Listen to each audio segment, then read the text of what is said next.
Welcome to Unlock Your Child's Full Potential. I'm Billy, mom of three, positive parenting coach, and your guide to raising kids with connection, not control. Here we talk about parenting without punishments and constant power struggles, building deep bonds, and creating a home where kids want to listen, so you can enjoy family life to the fullest. Hello again, wonderful parents. Thank you for joining me today. As we've talked about before on the podcast, strong-willed kids need a different parenting approach. In fact, all kids deserve connection-based, respectful parenting, but strong-willed kids demand it. They're the ones who push us to look for new ways because traditional parenting just doesn't work. For many of us, they're the reason we opened our eyes to positive parenting and realized it's simply the best way to raise a child.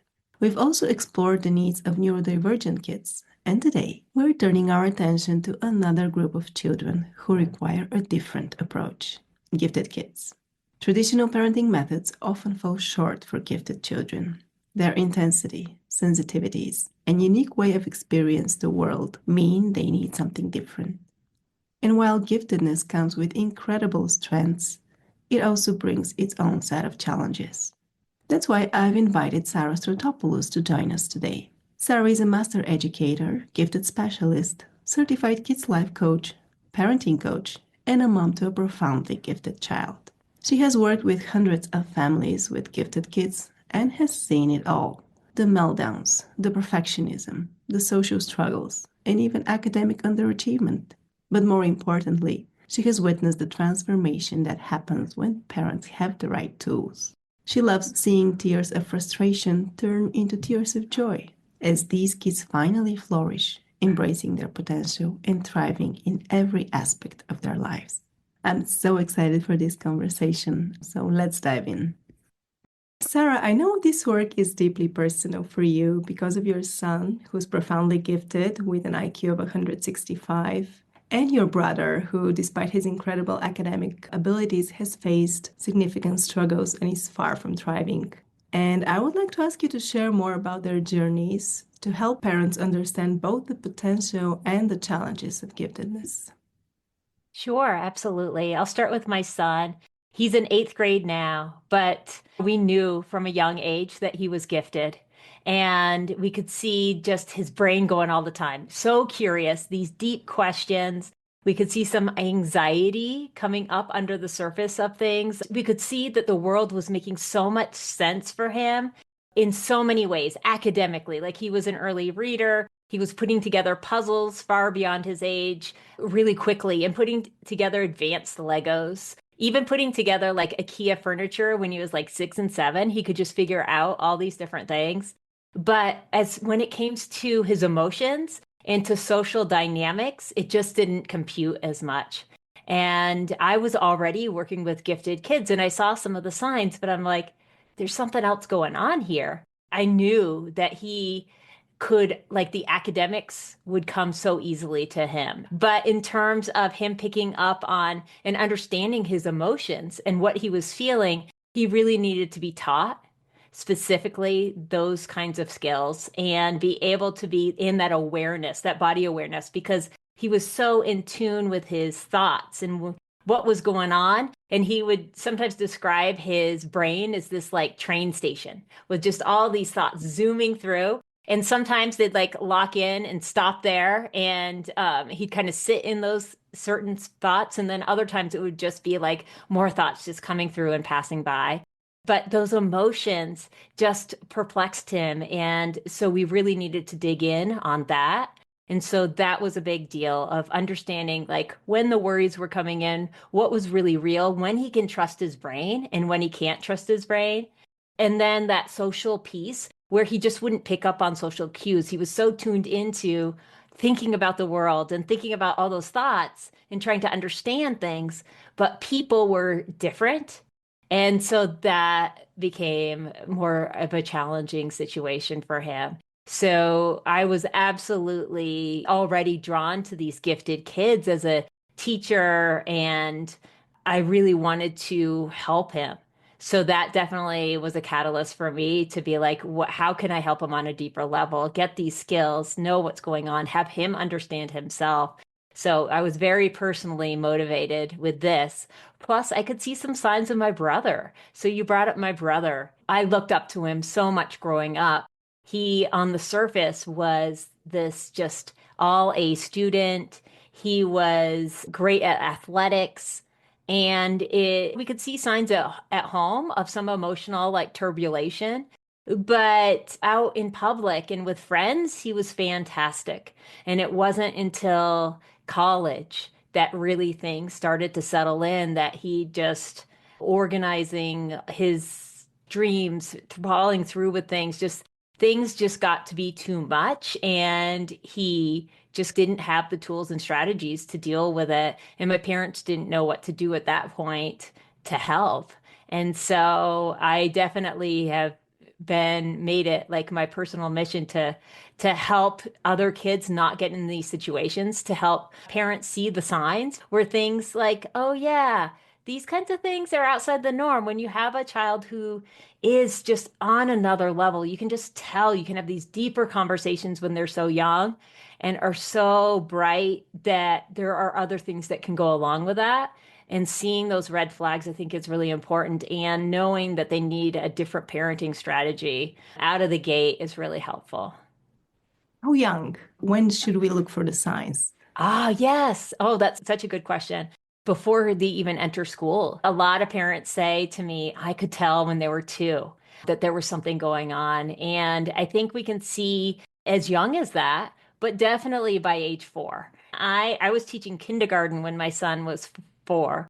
And I could see that he already knew everything we were teaching in kindergarten. Like he could have surpassed kindergarten before even starting at age 4, right? Like he knew all the stuff. He was going to be a kid who went to kindergarten and there was nothing academically like in the curriculum for kindergartners that he needed to learn at that age because he had already learned how to read, was doing math at a far higher level. I'd taught pretty much all the grades through 6th grade. And I was like, I can see he's doing some math that's even, closer to a 3rd grade level. At And 4. Oh my yes. God. And so you can see that there's just, but it can show up for kids in different ways. Because honestly, for him and for some other kids that I know, it's more about like spatial awareness, different things like that. It might be visual spatial that's showing up, like his ability to do puzzles that was so young that was really set him apart.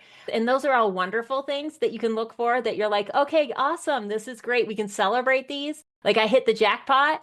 But the problem is that sometimes there's that, along with these wonderful gifts, there's that downside where it's like, what's going on here? Why are we going out in public and he's having a meltdown? So now you're finding yourself wanting to stay home, that you're kind of embarrassed that, yes, he can show off academically with the skills, but then he goes to the party and he goes over to the side of the party and he brings out a book. And instead of engaging with the other kids, he's there reading by himself. That's a great coping, but we want him to interact. How can we help him to honor who he is so he feels safe in these situations and he doesn't get worried, have the anxiety kick in, but also that he can learn how to interact, that we can help him kind of step outside his comfort zone and go and be more social in those situations, even if there are, it's a louder noise, which for these kids often is. Like there's sensory stuff that often goes around along with these things. What I really think is important for parents to understand is if you have a kid who's so academically talented so young, is to realize they're experiencing the world. It's like they're touching things with like 50 fingers instead of 10. It's like they're Hmm. experiencing the world on this whole new level where all the sensory input, everything they're taking in is more than we can even imagine, which is great because then it's exciting, but it can be overwhelming. So when they're hitting those emotions, the emotions are then so much bigger too. Yeah, I can only imagine. Even a regular child with a meltdown is sometimes too much to handle. So I imagine for a highly sensitive one, how this goes. What is the best thing for a parent who just realizes, okay, I might have one of those kids? What is their next best step? What should they do? Yes, these sensitive, intense kids. When you said sensitive, I was like, yep, that's it. And that's such a good question because there are lots of band-aid solutions, and I've seen parents go in all directions trying to solve the problem. A lot of them will try therapy or different kinds of parenting methods, being like, the parenting that I'm doing isn't working. It's not landing. I feel like we're in arguments a lot. Those kinds of things come up, and that's another sign, right? That, yeah, they need a different kind of parenting because these extraordinary kids need extraordinary support. And so what direction to go? And there's so many different ways. And I think that what's most important is finding a solution where you are learning as a parent how to understand your child, understand what's really going on under the surface, because it can look like defiance. It can look like them just being difficult, like choosing to be difficult on purpose, which is not the case at all. It can look like you can see yourself withdrawing as a family, not going out as much, all these different things. And so being able to find a long-term solution that you understand what's going on, you know how to handle your child, and from a place of understanding where you know then the right times to be able to expose them to new things, widen that comfort zone is so important. And so making sure that solution includes those kinds of things, because if you only put your child in therapy, what I've heard from a lot of families is the therapist may or may not understand giftedness and how this is showing up in your child. And because it shows up differently,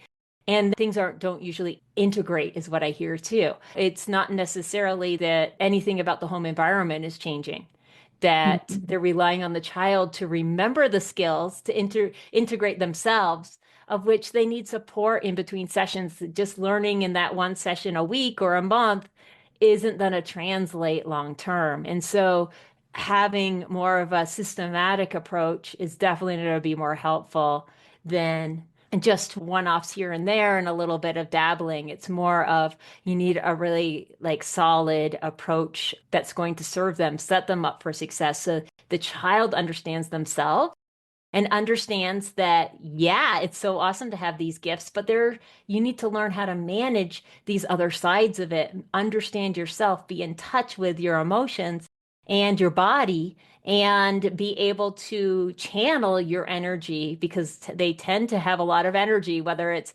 just their thought energy or physical energy. Channel these things in helpful ways rather than in ways that are going to get them in trouble, make them feel bad, and then lead to more negative self-talk, blame, all those different kinds of things, but to in a way that's going to move them forward. And so that's why I've designed a program to do those kinds of things so that kids and parents, it's integrated. We work with both of them so they know and can support each other in this process. Yeah. The parent is the one who's educated and can lead the child. And you mentioned channel the energy. Is Mhm. sports a good way to do that? As I imagine a gifted child who's into academics, they're not so much into sports. So is that a good vehicle or not so It much? can be. What I find is there are kids who are gifted intellectually and they're great team players. That's more rare, but it happens. What I find is that these kids are better at individual sports if they're a sporty kid at all, but they can be more alternative, like rock climbing, those kinds of things. I was a Hmm. big ski racer. It's sort of a team sport, but it's more just like personalized. These kids, a lot of them get into things like taekwondo, martial arts. That's another great way. And some just like to bounce on trampolines, and that can be a way to get that energy out. So it's just helping them find a way physically to channel some of that energy. It's such an important piece of it that can be overlooked, especially if a child calls themselves an indoor kid, which is my child. He's like, but Yeah. mom, I'm an indoor kid. And I'm like, that's okay. We're still going for runs together. And now he looks forward to those runs and loves it, but he won't call himself an athlete. And And that's that's okay. okay. It's Yeah. yes, it absolutely is. What about school? Is he homeschooled? I mean, are teachers in regular schools equipped to handle those Mm. big emotions that arise in our gifted children, let alone challenge them academically? Well, there are so many of these kids that hide and mask these emotions at school because they want to appear perfect. And so some teachers never see it. and the kids just save it for home. But there's other kids where I've seen plenty where they do cry when it doesn't go their way, and they can't save it up for later. They just don't have that ability. So it can go one of both ways. And I think that there are certain schools and school districts that have the training, but it's rare. It is so rare that because there's so much emphasis, teachers have so much to do. And I really understand because I was in the classroom too. And there's just so much pressure as a teacher to get standards up and to get the kids' academic skills to a certain level. So there's a lot of focus that goes on the skills on the kids that are struggling academically. And then there's a lot of reliance on like maybe the special education for support with when the emotions come up. And it's hard to have support in the right way, the social emotional support that these gifted kids need. It's rare that it's there. And I've seen it be there in private schools and in public schools. But again, it's specialized training, and not all districts have the money to make sure that their teachers get that. I was really lucky to have been in a district where they had that and supported that if you chose to as a teacher, but not all teachers would choose. So that's the thing too. But right now, what we did end up doing was we couldn't find the support that we wanted for our child where we lived. We were in a rural part of Colorado. And when my son got to fifth grade, we could see he just really wasn't getting the challenge he needed. So by sixth grade, we decided to do something about it. We tried a few different schools in our town, and none of them were really the right fit. And so we ended up moving to Denver. So we moved 7 hours to find To the right find a fit school. school. Oh, Hmm. okay. Hmm. Yeah, absolutely. I mean, I could have homeschooled him, but I didn't want it all coming from me. I really wanted to put him in an environment for him to thrive. And so that and so we found that, and we had the luxury. A lot of people are in situations where they can't move and they need to do what they can do. And I know plenty of families who do homeschooling when they have especially profoundly gifted kids. But we were in a situation where we could move and find that school, and we found it. And so it's been really wonderful for him to be like in a place that he loves, finding other kids just like him. And now he has a little group of friends, and they all come every Thursday to our house and they play Dungeons and Dragons at our house, and it's fantastic. Hmm. What's really great is that it's just like a lot of these kids tend to have wonderful imaginations as well, and that whole creative side that's not always tapped in the same way. At his school it is, but just finding the same kinds of interests that they have, this is a special thing. So Dungeons and Dragons really has that because they can make up these just worlds, pretend to be other people and things, and it's just a really fun, lighthearted way that they can bring story into a situation and have fun together. Amazing. Yeah. And for us, the parents, because you best know how much pressure there is to find the best opportunities for your child to unlock their potential. Can you give parents some encouragement to boost their confidence that they are the best parent they can be for their child? Because sometimes that could feel tough, have this responsibility.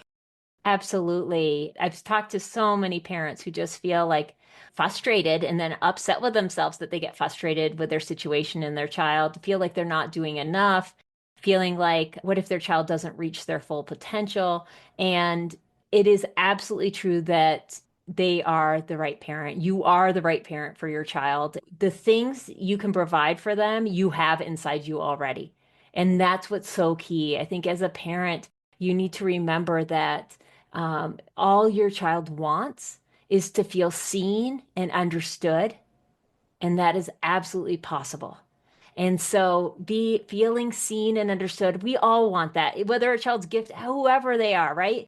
Don't all of us want that to feel seen and understood? But for these kids, relationship is so key. It's just on a whole nother level for them. And so for them, they want to understand themselves. They want it to feel like their parents understand them. And so really just taking the time to get curious about what's going on with them. And sometimes it's digging in deeper, understanding how their mind works in a different way, because it may be the same, but it may be different than yours.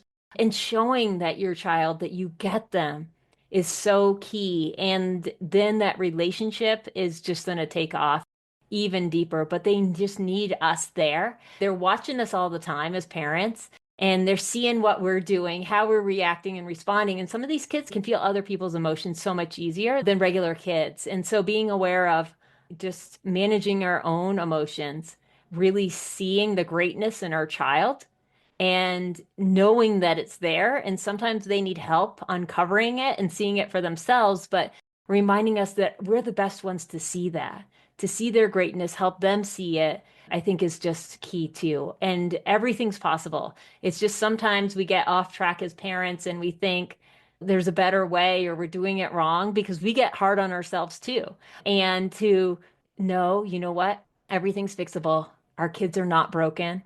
All we need to do is to keep going back in there and keep trying our best and finding that really thinking about getting to the root of what's going on with our kids, I think is the key too. Yeah, of course. Yeah. Getting to the root cause. What we usually talk about on this podcast is how to give parents another way to look at things that no, my kid is not trying to push my buttons. No, they're not Hmm. trying to just be defiant. They have their needs that are not being met and they're trying to communicate them. And even if the child is not gifted, but just a child who's in this stage of life that just trying to be more responsible, like having options, making their own choices. And we are the ones that have to look at the behavior and realize what is my child needing right now. Be a detective and look for the need is always a good approach. Absolutely. And that's all the pieces of understanding what's motivating them and what they need when they can't understand and helping that just sort that all out because you're exactly right. Like they can be really good at masking it, masking what's going on, and it can look like something the opposite of what's going on. And what we see, and what I tell parents all the time is when your child's acting out and doing non-preferred behaviors, it's really just a sign that they're struggling. Whatever's going on, it's just this is a sign that they're struggling, and we need to understand what's that struggle. Is it anxiety that's driving that? Is it perfectionism, which is tied to anxiety? That fear of failure can get in the way a lot. Is it that they've got caught in a rut of just making bad choices because they feel like they can't be successful? They don't know how to be successful. They've lost sight of it. And there's just so many pieces that can be going on here for us to really see what's driving it all. And the what I see is a lot of kids either get down on themselves when they're struggling or they blame others. And it can go either way. And sometimes it's more even, but it tends to be one way or the other. And it's when they go to blaming us as parents, like that, it feels personal when really they're just getting upset at the struggle. They don't know how to express it. And so when they say, like, I hate you, or, push us away, the further they push us away, the more they need us. The more that we Exactly. need to give them a hug, the more, and our instinct is to be like, whoa, to push back and get into Mhm. that power struggle because it's human nature, but that's the opposite of what they need. Exactly. And it's hard to see it clearly. Yeah. It's hard. And it's hard for us as parents to be highly emotionally intelligent when we weren't raised that way. So now we have to first learn it ourselves and then be able to teach it to our kids. It's a big responsibility because we want to break the pattern and not just repeat the old way. It's true. And because it is not what works for these kids is not the way that I was parented. And a lot of parenting, at least traditional parenting strategies, were based in fear.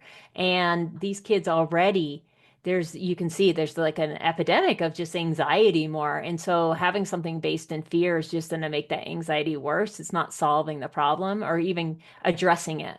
And so we want kids to be doing things from a place of confidence and making choices not out of fear, but out of strength from their best selves. And in my program, I call it like their superhero self, right? Their best self that can show up. That's the place we want them making decisions and going forward from, rather than that place of fear. And Mhm. sometimes we as parents are going to make our decisions. I need to catch myself as a parent and say, am I making this decision because I'm scared and I'm worried? Or am I making this decision from a place of power of what I know is necessary for my child? And the options look different when we look at it from different perspectives. That's a great question to ask oneself. Your system is specifically designed for 6 to 12-year-olds. Why focus on that particular age range? I feel like that's an age range that where kids can start to take ownership for themselves, really be able to dig in, see things from another point of view, but just more importantly, that they can start to really understand themselves at a deeper level. I feel like young kids are so underestimated in their abilities. When I taught kindergarten, I'm so glad that I did it. It was like such a breath of fresh air of, oh my gosh, they're just so brilliant, even when they're young, even in when they're 5. And I feel like we start at 6 because we want to make sure that they have the focus that it takes, that they have enough of a self-awareness to be able to handle like what we give them, the tools and strategies, and we'll be able to take them long term. And so that's why we have the cutoff for most kids at 6. But in that 12 age range is because the way that we present all the tools and strategies that they need to understand themselves, it's really using a playful, engaging, gamified approach. And so we have the cap off at 12 years old. Sometimes we get 13-year-olds in there, but we know that the 12-year-olds, it's not going to be too young of an approach for them, that it's going to meet them where they're at. And we change things up for the older kids, but we really want to make sure that the whole process is fun and that it's really coming from a place where they're not feeling broken, but they're feeling like I can get to a whole new level.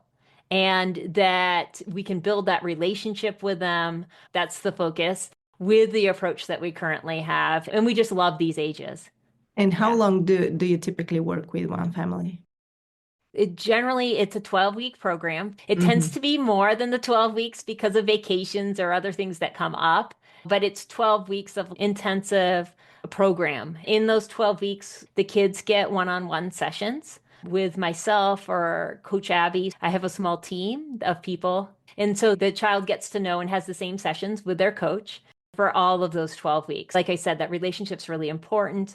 And in that time, I work on the parent side of things, really under answering any questions, helping them understand the tools and strategies their child's learning, understand the perspective of the child, like why things are happening, how to talk to them, give them feedback when they're so hard on themselves. All those different things of why is the anxiety showing up like it is? Why does it look like even like anger oftentimes instead of worry? And what is that anger really all about? And how does that work? All those different things are things that I help the parents with so they can really understand their child. And then we do have another piece of it, which I think is so important, and that's the mindset piece. And I bring in a specialist for that, a mindset coach.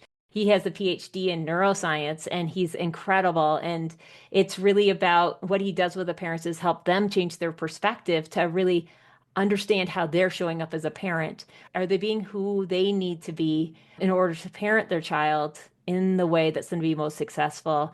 And what kind of beliefs might they need to shift in order to do that? I Yeah, love it's really it. cool. Yeah. You cover all angles. Thank you, Sarah. This has been really insightful and helpful. And before we go, can you let listeners know where they can connect with you and take the program if they feel inspired to? Absolutely. Well, what I do is a few times a year is I have a free masterclass, and that's really neat because I then share a lot of tools and strategies we use in the program. It's 5 days of just an hour a day, and you just get a lot of value from that. And so definitely that would be something to sign up for. How you can find me to get in touch and just be able to find out more is on my website, Confident Kids with an S .us. On that website, there is just a free 35-minute training on there just about understanding might you have a gifted, intense child or just a sensitive child. And I'll tell you, we work with kids who are not identified gifted. About half of our kids are identified gifted, but a lot of kids just aren't identified or might not exactly qualify as gifted, but they're sensitive and intense. And they have a lot of the same issues. They're struggling with anxiety, perfectionism, frustration, anger, all these different things, and maybe negative thoughts. And the parents are looking for a solution. And so we get these bright kids in the program as well that might not be identified. So going to that website, finding out more, then you can join the Facebook group that I have, which is so wonderful. And it's another place to find other like-minded parents that have kids with similar types of struggles as well. Thank you for tuning in. If you found value in this episode, please share it with a friend and help me reach more moms around the world. See you next time.